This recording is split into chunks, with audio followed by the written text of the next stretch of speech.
Weather update tayo mga kapatid. Nitong nakaraang Sabado nga, around 6 p.m., nakapasok sa loob ng ating PAR ang bagyong may international name na Hagupit at nabigyan po yan ng local name na Kaloy. Pero gaya ng inaasahan, ang bagyong Kaloy po ay mabagal na kumikilos habang patuloy na humihina habang nandito nga po sa may East Philippine Sea.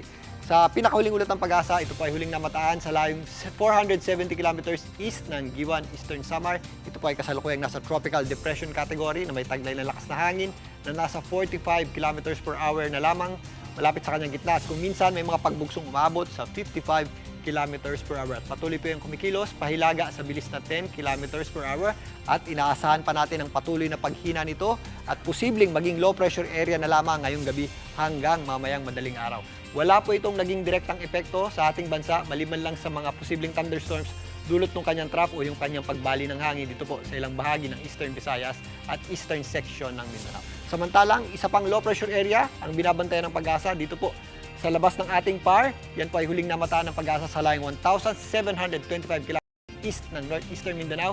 Ito pong low pressure area sa labas ng PAR, sa ngayon hindi po natin nakikitang maging isang ganap na bagyo at hindi rin po natin nakikita pang pumasok sa loob ng ating PAR at posible ring malusaw sa mga susunod na araw at wala po yung magiging direktang epekto sa atin. Dahil po dito sa trough ng bagyong Kaloy, meron tayong mga posibleng thunderstorms sa ilang bahagi ng Eastern Samar, Southern Leyte, kasama po dyan ang Dinagat, maging dito po sa Surigao del Norte, kasama na po dyan ang Siargao Islands. Samantala mga isolated o localized na pag-ulan at thunderstorms naman ang ating aasahan sa natitirang bahagi ng Mindanao. At ang malaking bahagi po ng ating bansa, yung mga lugar na wala pong mga pag-ulan, ay patuloy na makakaranas ng mainit at maalinsang panahon. Sa katunayan, ngayong araw na ito, pumalo sa hanggang 48 degrees Celsius po yung ating pinakamataas na heat index. Yan po ay sa area ng Borongan, Eastern Samar. So malapit na po yan nasa extreme danger.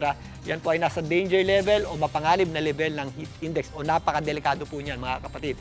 Samantalang 44 degrees Celsius naman tayo sa Ilocos Norte, sa Cagayan, 43 degrees Celsius naman tayo sa Palawan, Iloilo, Pangasinan at maging dito po sa area ng Quezon City. Pumalo na po tayo sa hanggang 42 degrees Celsius na heat index. Samantalang bukas, yung ating inaasang pinakamatatas na heat index ay posible pong umabot sa hanggang 44 degrees Celsius sa mga areas ng Iloilo, Palawan, Occidental Mindoro, 43 degrees Celsius din po tayo sa Palawan, sa Aborlan, sa Puerto Princesa, kasama po dyan ng Ilocos Norte, maging dito sa area ng Baler, Aurora. Again, ito pong mga dangerous level ng heat index, possible po tayong makaranas ng madaling pagkahapo at pagkapagod at possible din po yung mga heat stroke, lalong-lalo na po sa may mga edad na. Kaya doble ingat po tayo mga kapatid. Sa Metro Manila, yung ating tinatayang agawat ng temperatura ay mula 26, ang pinakamataas po niyan ay 36 degrees Celsius. Sa susunod na 2 hanggang 3 araw, ang kaakibat po na heat index niya ay naglalaro mula 38 hanggang 42 degrees Celsius. Again, pumapalo din po yan sa mapanganib na level o dangerous level ng heat index. Kaya sa may mga lakad at lalabas po ng bahay,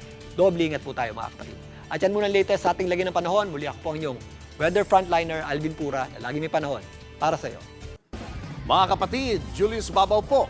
Para sa komprehensibo at makabuluhang balitaan at talakayan, mag-follow at mag-subscribe na sa social media pages ng News 5.